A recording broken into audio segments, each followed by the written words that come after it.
I want you to picture something for a second. Just picture your current to-do list. Oh, I bet people are already cringing. Right. Or, maybe it's not even a formal list. Maybe it's just that stack of projects sitting on the corner of your desk. Yeah, the pile of guilt. Exactly, the pile of guilt. Or maybe it's that hobby you bought literally all the gear for, but, the boxes are just still sitting out in your garage. Still taped up. Still taped up, completely untouched. Or that business idea you've been outlining in your head for like 6 months now. You know the ones, the things you've been meaning to start, the things you really genuinely want to do, but for some reason you just haven't. Yeah, it's so common. And if you're like most people, just picturing that list brings up this immediate heavy wave of guilt. It is this universal feeling of procrastination. Oh, absolutely. You look at that stack, and this physical sensation of dread just washes over you, and you think, why can't I just get moving? Why am I being so lazy? Right. What is wrong with my willpower? Exactly. What's wrong with me? Well, it is a really profound, almost paralyzing type of self-reproach, I think. We are so conditioned by practically every modern productivity metric to view a lack of forward momentum as like a moral failing. Yeah. We basically equate not starting with not caring, or we just assume it's simply a deficit of discipline, a failure to push through that standard inertia. But the sources we have for today's deep dive, they completely dismantle that assumption. Like they tear it down to the studs. They really do. It's fascinating. We are looking at a deeply fascinating psychological phenomenon today that takes everything we think we know about procrastination and just turns it completely inside out. Yeah, that flips the whole script. The overarching question we're exploring today is this: what if that chronic inability to start something, that paralysis you feel when you look at your to-do list, what if that isn't laziness at all? Right. What if it's actually a highly evolved, intensely powerful, and completely misunderstood form of perfectionism? Which requires a radical reframing of how we view task initiation. I mean, we are talking about a specific cognitive and psychological structure here. Yeah. A structure where the refusal to begin is not apathy, but it's an active, calculated, protective mechanism. Wow. Protective mechanism. Exactly. It's the mindset of, I won't start, because I know for a fact that once I do, I just will not be able to stop. I won't start because I can't stop. I mean, just hearing that out loud feels like it explains a lot of unsolved mysteries about human behavior. It really hits home for a lot of people. It really does. Yeah. So our mission today for this deep dive is to decode this really intense mindset. We're going to uncover the hidden psychological architecture buried beneath this apparent paralysis. Yes. And we're going to examine the neurochemistry of why rough drafts are like literally processed as threats by the brain. That part is wild. It is. And finally, we'll figure out how you can actually harness this intense energy instead of just letting it, rot into guilt. So, okay, let's unpack this. Well, to get to the bottom of this, we really have to throw out the sort of superficial pop culture definition of perfectionism. Right, because when people hear perfectionists, they think of like someone color coding a spreadsheet. Exactly. Or agonizing over a typo in an email, or, keeping your desk at perfect 90-degree angles. Like Marie Kondo levels of organization. Right. But those are really just behavioral tics. The source material for this deep dive introduces us to a much deeper structural form of perfectionism. Okay, so what does that look like? Well, it's an internal state that is so uncompromising that it results in the choice not to touch a project at all. Because doing it imperfectly is worse than not doing it. Exactly. It's the strategic decision to basically keep the score at 0 rather than enter the arena and risk an imperfect outcome. Because they know their own historical data too well, right? Like they know that if they open that document, they aren't going to just jot down some casual bullet points. Oh, no, definitely not. They are going to attempt a comprehensive manifesto. And they know they won't sleep or eat or even look away from the screen until the whole thing is completely finished. Yeah, the source material actually uses a phrase that I think really captures the gravity of this. It says, this is not laziness, but a soul's cry against compromise. A soul's cry against compromise. Wow. It's heavy, right? That reframes the entire equation for me. It's not a lack of care at all. It's actually an overabundance of it. Like the idea of doing something halfway isn't just mildly annoying to them. It's physically repulsive. Yeah, it is a measurable physiological response. Yeah. I mean, we really have to look at this Failure to start is a profound defense mechanism. So they're defending themselves against their own intensity. Yes, the deep perfectionist is constantly, mostly unconsciously, scanning their environment, their schedule, their biological energy reserve. Like a radar. Exactly like a radar. They possess this hypersensitive awareness of what a task will actually demand of their nervous system. Because for them, the task is never just a quick thing. Right. Because in their operating system, a task doesn't demand, 20% effort. It demands absolute, extreme, 100% immersion. So the stakes are always incredibly high. Always. So when they look at a project, the brain immediately calculates, do I have the physical energy, the uninterrupted temporal space, and the cognitive bandwidth to go completely all in right now? And if the answer is no, If the answer is no, the defense mechanism engages. The system just locks down. They don't start. so just to look at this mechanically for a second, it's kind of like owning a hypercar built for a professional track, Right. like a Formula One car. Oh, I like that analogy. Yeah, because the engine of a car like that doesn't even function properly at low speeds. If you try to drive a Formula One car to the grocery store at, 20 miles an hour, the engine floods. The brakes glaze over. Exactly. The brakes glaze over because they aren't hot enough. The whole machine just stalls out. You literally cannot take it out of the garage unless you have an entirely clear, open track in front of you. A casual drive is mechanically impossible. And mechanically impossible. So keeping it in the garage is the safest thing to do. That maps perfectly to the psychological flooding these individuals experience. The environment, say, a busy Tuesday with 3 meetings and only an hour of free time, that environment cannot support the psychological vehicle's baseline operating speed. Right. So keeping it in the garage is just the safest, most logical choice to prevent a total systemic stall. Okay, I totally understand the internal logic there, but let me push back on this a little bit. Let me challenge this. Sure, go for it. Because from the outside, looking at that closed garage door, how is anyone supposed to tell the difference between this intense internal calculus and just plain old executive dysfunction? Yeah, that's the big question. Right. Because the inability to task initiate is literally the hallmark of ADHD. At what point is an unconscious calculator just a very eloquent excuse for self-sabotage or laziness? Like, if my coworker is stalling on a presentation, it looks exactly like they just don't want to do the work. That is the critical distinction the sources make, and it all comes down to the neurochemistry of the friction involved. The neurochemistry. Yeah. Executive dysfunction, particularly in the context of ADHD, is often driven by a dopamine deficit. The brain literally cannot generate the neurochemical reward signal required to initiate the task. So the engine won't turn over. Exactly. The friction is a lack of chemical ignition. But the deep perfectionist, however, is dealing with an entirely different mechanism. They are experiencing massive allostatic load. Allostatic load. Remind us what that means. That's the wear and tear on the body from chronic stress. They aren't lacking the ignition. They're actively terrified of the fire they know they're about to start. Because they know they can't control the burn once it starts. Precisely. The person experiencing apathy or pure executive dysfunction often feels sort of detached from the task. But the deep perfectionist is tormented by it. So they're constantly thinking about it. Oh, obsessively. The anxiety of not doing the project is matched only by the terror of starting it, because they know their own inability to regulate the effort. Wow. And the primary reason they can't regulate that effort, the reason they can't just, do a little bit, is rooted in their visceral neurological allergy to the concept of correction. Correction.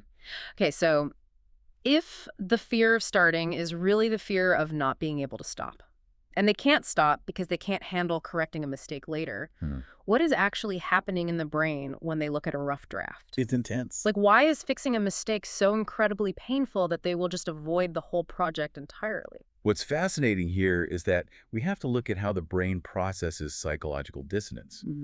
For the deep perfectionist, creating something, externalizing it into the world, and then having to go back and fix it, that provides tangible, undeniable proof that their initial output was flawed. Right, which goes against the perfectionism. But it goes way deeper than just a bruised ego. The amygdala, which is the brain's threat detection center, literally processes that flaw as a threat to their identity. Wait, really? Like, a typo or a structural flaw in a project draft triggers the same threat response as, like, physical danger? On a psychological level, yes. That is wild. When an individual operates with a standard, balanced mindset, they create a rough draft and they revise it. They're operating with a baseline acceptance of their own fallibility. They know they aren't perfect. Exactly. They are comfortable with gradual improvement. The sources actually describe this as tolerating an imperfect self.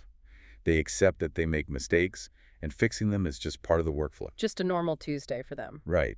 But for the deep perfectionist, tolerating a cycle of revisions means accepting that imperfect self, a psychological state that triggers an intense, completely destabilizing vulnerability. So to them, it's not the draft that is flawed. No. To them, the draft isn't flawed, they are flawed. Man, this represents a massive collision with how the entire modern corporate and creative world operates. The total collision. Because if you look at the tech industry or modern project management, basically everything is built on the agile methodology. Oh, agile, yes. The ethos is universally move fast and break things, right? Like launch the minimum viable product, gather the data, and iterate. We're constantly told, you can fix a bad page, but you can't fix a blank page. And that standard cultural advice actively degrades the mental health of the deep perfectionist. I can see why. Because telling them to adopt an agile mindset and put out a flawed minimum viable version is basically asking them to intentionally trigger their own threat response. You're asking them to trigger a panic attack. Essentially, yes. It causes severe psychological dissonance. They do not want to birth half-baked concepts because every iteration that requires fixing is just another wave of proof of their own inadequacy. So the friction is just too high. The friction of seeing their own unpolished work is so agonizing that they would honestly rather stare at a blank page forever. Because a blank page represents pure potential. It hasn't failed yet. Exactly, it's safe. A rough draft represents undeniable failure. I want you, the listener, to think about your own patterns for a moment. Have you ever spent an hour typing out a really high-stakes email, read back the first two sentences, decided the tone wasn't hitting exactly the right note, and instead of just, tweaking the verbs, you deleted the entire email, closed your laptop, and walked away? I guarantee people are nodding right now. Oh, definitely. Or have you ever scrapped an entire coding project or thrown away a physical canvas just because the initial structural foundation felt like 5% off? If you're nodding along, you are experiencing the exact threat response we are breaking down today. Yes. When you delete that email, you are fleeing the threat of the imperfect self.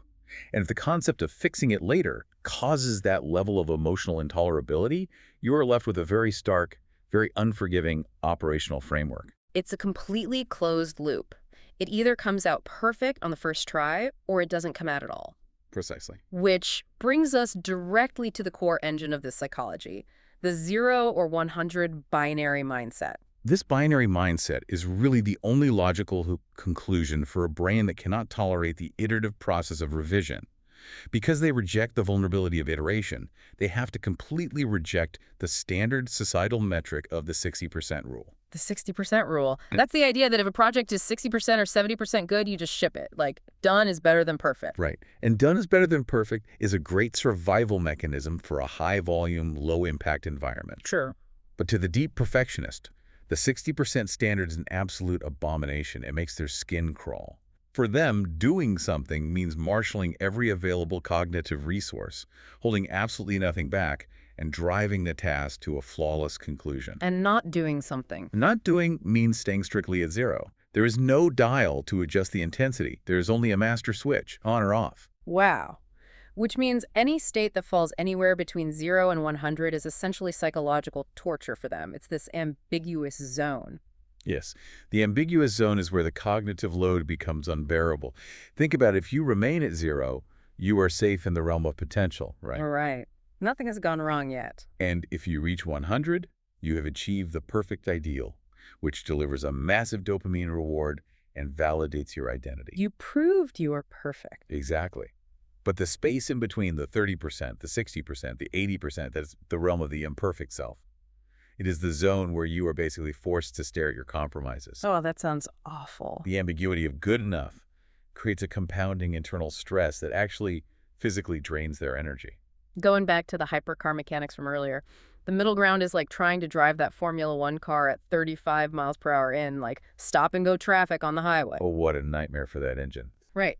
The engine is stalling, it's overheating, the ride is violently uncomfortable, the machine is fighting its own design. It wants to redline at 200 miles an hour, or it wants the ignition cut completely. That mechanical friction perfectly mirrors the biological friction, and the perfectionist brain is highly attuned to this, which brings us to the underlying mechanism we mentioned earlier, the unconscious resource calculator. Okay, so let's dig into that calculator. If the brain knows that starting means a forced march to 100%, how does it actually calculate whether or not to let you start? Like, what is the biological math happening behind the scenes there? The calculator is driven by physiological memory, specifically the memory of past allostatic overload. Okay, mean what? The sources emphasize that these individuals have concrete, physical memories of what happens when they flip that switch to 100. They remember initiating a project in the past and then suddenly experiencing time blindness, looking up and realizing 12 hours have passed. Yeah, losing the whole day. They remember the physical symptoms of forgetting to eat, the massive sleep debt, the relational damage of just completely dropping all other life responsibilities. Ignoring phone calls, missing other deadlines. Exactly. Just completely vanishing into the vortex of this one objective until it reached absolute perfection. So once the switch is flipped, the brakes just evaporate. Yes. And the biological cost of that hyperfocus is staggering. It depletes cortisol reserves, it severely disrupts circadian rhythms, and it heavily drains cognitive stamina. So the body remembers all of that. The unconscious calculator stores all that data.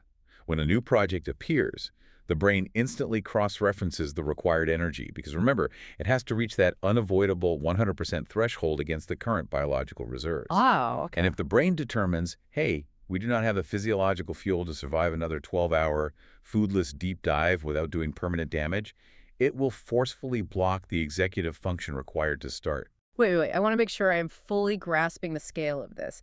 You're saying that blocking themselves from starting this behavior, they've likely been penalized for their whole entire lives. This thing they label as their deepest, darkest flaw is actually a hyper-advanced survival mechanism. That is an excellent way to frame it, yes. It's like an immune response protecting them from their own intensity. Exactly. It is a highly protective, incredibly precise biological reading.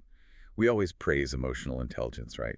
The ability to read a room. Yeah, EQ. Well, this is the ability to read one's own neurochemical and physical limits with absolute unyielding clarity. The issue isn't a lack of willpower.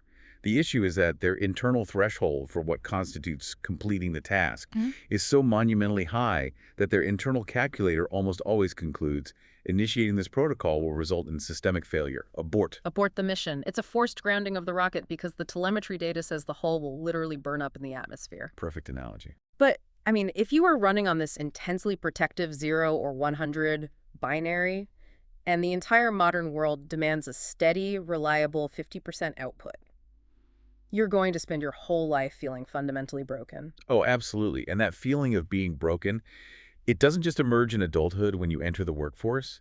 It is cultivated and strongly reinforced from a very, very early age. Yeah, I'm sure it starts in childhood. The sources trace the historical suppression of this all-in trait right back to early childhood conditioning. Society actively pathologizes this operating mode from day one. Trace that line for us. How does a natural biological operating system get conditioned into a source of deep shame? Well, just look at the behavioral patterns of a child who possesses this trait. They engage with a stimulus, say, drawing or building a really complex model or reading about a specific historical event. Okay. They don't just interact with it, they merge with it. They refuse to transition to the next activity. They won't come to the table for dinner. They exhibit intense distress when that focus is interrupted. Because they are at 100. Right. And what is the systemic response from the authority figures around them? The response is immediate correction. Like, parents intervene out of concern. They say, why are you so obsessed with that? You need to put it away. It's time to eat. Or you need to go outside and play. You can't just fixate on one single thing all day. Exactly. The adults perceive this singular, intense focus as an imbalance, a lack of well-roundedness. Right. Then the child enters the educational system, which is practically an assembly line designed entirely to produce generalists. Teachers demand a segmented approach to attention. You have 45 minutes for science, and then you must immediately shift to 45 minutes of history. Right. And the child's natural cognitive rhythm, which requires deep, uninterrupted immersion, is treated as non-compliant. They are seen as the problem child. And then their friends chime in. As they mature, peer groups reinforce the alienation. Why are you taking this casual project so seriously? Why can't you just chill out? At every developmental stage, the feedback loop is identical. Your intensity is a liability. Your lack of a middle ground makes you difficult. You need to tone it down. Yes. And this creates the tragedy of the internalized flaw. The individual processes their natural, highly potent characteristic through a social lens and categorizes it as a defect. They think they're broken. They internalize the belief. My baseline way of engaging with the world is simply incorrect. Consequently, they begin to spend vast amounts of cognitive energy just masking their true nature. They try to force themselves to work in the segmented, modulated way that society demands. Here's where it gets really interesting because we are looking at two entirely different hardware configurations. Very different. Society is built for and absolutely expects a dimmer switch. It wants you to turn your productivity on at 9 a.m. to a nice, sustainable 50% brightness, modulate it slightly throughout the day as needed, and then turn it nicely off at 5 p.m. The ideal corporate worker. Right.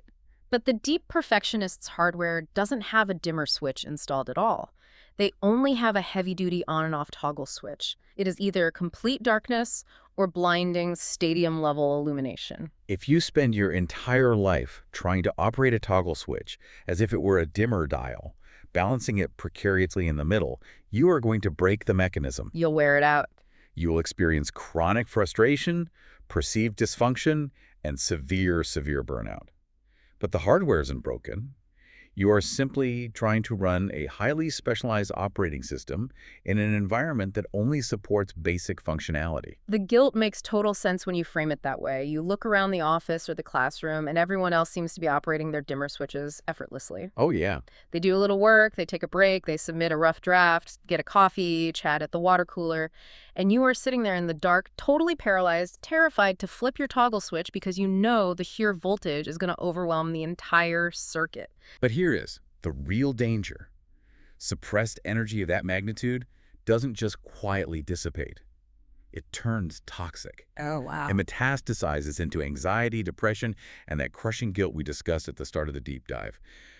The critical turning point in this analysis, and really the ultimate goal of the sources we were reviewing today, is to stop trying to retrofit a dimmer switch. We have to stop fighting it. We have to learn how to flip that massive, blinding on and off toggle switch intentionally for maximum impact. Let's cross that bridge then. Let's move from diagnosing the paralysis to actually weaponizing the power. Because if we strip away the societal expectation of the dimmer switch, we aren't looking at a flaw anymore. We are looking at an incredibly rare, highly leveraged talent. We are looking at the exact trait responsible for almost every major leap in human output. Really? Yes. In an economic and creative landscape that is obsessed with good enough, the individual who is psychologically incapable of stopping at good enough possesses a massive strategic advantage. What do the sources call that? The sources refer to this as push-through power. Push through power. Think about the life cycle of most projects, startups, or creative endeavors. They launch with huge enthusiasm, they reach about 70% or 80% completion, and then the reality sets in. The honeymoon phase ends. The work becomes tedious. The initial dopamine hit fades completely. People begin to compromise the original vision just to get it over the finish line. Yeah. And eventually, the project stagnates, ships as a completely mediocre product, or just fails entirely. It's the classic 80-20 rule, right? The last 20% of the work requires 80% of the effort. And most people simply lack the psychological stamina to endure that final stretch without compromising. Most people will gladly trade the integrity of the project just to relieve the discomfort of that final grueling push. But the deep perfectionist, they cannot make that trade. Their brain won't let them. Their psychological makeup, the very thing that makes them fear starting in the first place, will not allow them to abandon the pursuit of the ideal once they're actually in motion. The person who must see the project through to its absolute uncompromising conclusion is a rare and vital asset.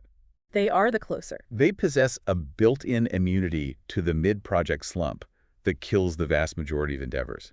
So if I'm hearing this correctly, injecting just one person with this all-or-nothing binary into a team fundamentally alters the output ceiling of the entire group.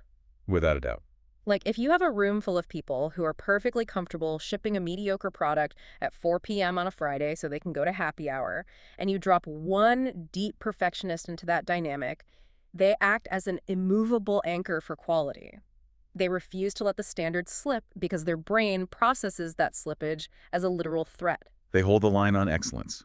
When this intense energy is directed appropriately, when that toggle switch is flipped intentionally and supported structurally, The output is staggering. That changes everything. It is the definitive difference between a competent piece of work and a masterpiece. But, to actually harness this, the individual has to execute a profound internal paradigm shift. How do they do that? The source material outlines very specific actionable advice here, and interestingly, the first step has absolutely nothing to do with time management or standard productivity hacks. Oh, really? What is the first operational step then? Radical self-acceptance. It's just accepting it. The very first mandate is acknowledging the biological and psychological reality of your own operating system. It is looking at your history and concluding, I am someone who cannot stop once I switch on. I do not possess a dimmer switch. I am an all-or-nothing mechanism. It's officially surrendering the fantasy that you are ever going to be a slow and steady, little bit everyday kind of worker. You have to actively grieve the loss of the normal way of working. Wow, grieve it. Yes, you must accept the reality of your intense nature and stop fighting your own hardware. Once you accept that your natural rhythm consists of massive, all-consuming sprints of energy followed by mandatory periods of total recalibration. You can stop beating yourself up. You can stop feeling guilty during the recalibration phase, and you can stop being terrified of the sprint. Think about the sheer volume of cognitive load that just evaporates with that acceptance. I mean, imagine the energy freed up when you stop pretending to be a steady progress person. It's huge. All the bandwidth you wasted judging yourself, forcing yourself to write terrible rough drafts just to fit in with an agile team, trying to be a perfectly balanced generalist. You get all that energy back. You can just own your obsessive deep dive nature. And once you establish that internal locus of control, the next step the sources recommend is externalizing it through what we might call micro-disclosures. Micro-disclosures, okay. You have to begin reshaping your external environment to actually support your internal reality. And you do this by setting very specific boundaries with the people around you. But why do these micro-disclosures work? Because telling your boss, hey, I'm going to disappear for 3 days, sounds like a pretty great way to get fired. Right. How does articulating this actually rewire the perfectionist's internal guilt complex? It works because articulating the boundary shifts the locus of control and manages expectations before the threat response can even trigger. Oh, okay. By externalizing the expectation, you remove the internal shame cycle completely. You aren't hiding your process. You are owning it as a methodology for elite output. The text suggests framing it entirely around a commitment to quality rather than just, a quirk of your personality. What does that sound like in practice, though? You might say something like, when I tackle this project, I need to get deeply immersed in the data to ensure it meets our highest standard. To deliver that level of quality, I'm going to need 48 hours of uninterrupted time where I am offline and inaccessible. Okay, that sounds highly professional. Exactly. Or if you are dealing with a manager who loves the agile process, you say, I understand the team does daily incremental check-ins. However, my process involves diving deep and surfacing with a complete integrated solution. Can we schedule my review for Friday instead of every morning so I can provide a comprehensive architecture? That reframes the entire dynamic. You aren't apologizing for being difficult. You are setting the necessary conditions for your own success. Right. You are essentially telling them, if you want the masterpiece, you have to let me lock myself in the studio. If you want me at the daily stand-up meeting, you are going to get generic output. You transition from being a victim of your perfectionism to becoming the manager of it. Yeah. But owning this intense nature forces a very, very hard truth. You cannot be good at everything. Yeah, that's the catch. If you are the person who dives unimaginably deep, you physically and temporally cannot be the person managing the shallow day-to-day surface logistics. If you are the massive engine, you can also be the steering wheel and the cup holder. Exactly. Which brings us to the final and arguably the most crucial piece of this entire framework, the ecosystem of success. The sources take aim at a very toxic modern myth, the pressure to be the solo all-rounder. The idea that you have to do it all yourself. Right. The cultural narrative dictates that to be a successful entrepreneur or creator or executive, you must be equally adept at high-level strategy, granular execution, daily administration, and constant communication. You have to wear 20 hats. But for this specific type of deep perfectionist, attempting to be the balanced all-rounder is a guaranteed path to systemic failure. Because if they apply their 100% intensity to scheduling emails or organizing their digital file structure, their unconscious calculator will drain their energy reserves before they ever initiate the actual meaningful work. Exactly. They will spend 10 hours optimizing a spreadsheet that only required 10 minutes of basic attention, simply because they cannot turn off the perfectionism once they engage with a task. The switch is stuck on. Right. To achieve true self-actualization, this individual must build a highly specialized ecosystem around themselves. They need to ruthlessly identify the roles they absolutely should not be playing and fill their orbit with people whose natural operating systems complement their own. Let's use a real-world archetype here to ground this for you. Think about the classic dynamic of Steve Jobs and Tim Cook at Apple. Oh, that's the perfect example. Right. Jobs was the ultimate 0 or 100 perfectionist. I mean, he would scrap an entire product line if the internal circuitry, which no one would ever even see, wasn't aesthetically pleasing. A classic deep perfectionist trait. But he couldn't balance supply chain logistics. He needed Cook, who was the master of the middle ground operational reality, to actually build the company around his bursts of intense vision. Exact. So what does that ecosystem look like for the rest of us? Who does the deep perfectionist actually need in their corner? Well, they need a few very specific archetypes to stabilize their output. First, they need the planners. The The perfectionist is often blinded by the immediate depth of the task. So they need someone who naturally stands back, views the macro picture, and works backward from a goal to establish the hard boundaries and deadlines that the perfectionists just cannot set for themselves. Makes sense. Who else? Second, and this is crucially important, they need the detail adjusters. Wait, that seems totally counterintuitive. I would have assumed the perfectionist is the detail adjuster. It seems that way, right? Yeah. But remember, their profound neurological allergy to revision? Oh, right. The perfectionist desires to build the massive, flawless structural foundation.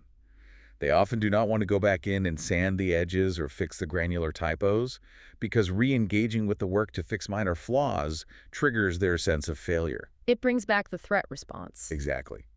They need someone on the team who actively enjoys the iterative process, someone who doesn't mind taking the perfectionist's massive, brilliant block of marble and happily polishing the rough edges without feeling threatened by the dust. Wow, okay, that is a massive distinction. And third, they need the flexible balancers. Who are the balancers? These are the individuals who thrive in that ambiguous middle ground we discussed, the 60% zone. The people with the dimmer switches. Yes. While the perfectionist is offline for 3 days, solving a massive complex problem, the balancer is keeping the daily emails answered. They are managing the client expectations and ensuring the basic infrastructure of the business or project doesn't collapse. So, a better analogy here isn't a hypercar at all. It's an offshore deep water drill. Ooh, I like that. Yeah, think about it. The perfectionist is the drill bit. It is capable of piercing miles of solid rock to extract massive, unparalleled value. But a drill bit on its own just sinks to the bottom of the ocean. Right, it can't operate in a vacuum. It requires a massive, stable platform. It needs a crew managing the pressure valves, logistics teams transporting the oil, and engineers maintaining the rig. Without the ecosystem, the power of the drill is completely useless and potentially highly destructive. That is the perfect operational analogy. But to build that rig, the perfectionist has to do something that violates their deepest conditioning. Which is? They have to release the guilt of reliance. Oh man, that is a massive hurdle. Our entire culture worships the myth of the self-made, independent solo operator. It does. And it actively punishes those who admit they need scaffolding. Yeah. We're taught that needing help with the easy stuff, like answering emails or organizing a schedule, is a sign of incompetence. If you can't handle the small things, how can you handle the big things? Exactly. But the sources emphasize that letting go of the resistance to relying on others is a mandatory practice for these individuals. You have to let it go. True self-actualization for this specific persona is never a solitary achievement. It is entirely dependent on finding or intentionally building the exact right environment where their explosive cognitive power is safe to unleash. It's a team sport. They must internalize the fact that their inability to manage the mundane, everyday balancing act is not a failure. It is the necessary biological trade-off for their ability to achieve extreme depths of focus and unprecedented quality. It's the ultimate trade-off of the toggle switch. You don't get to be a steady, warm, comforting glow. You are an industrial floodlight.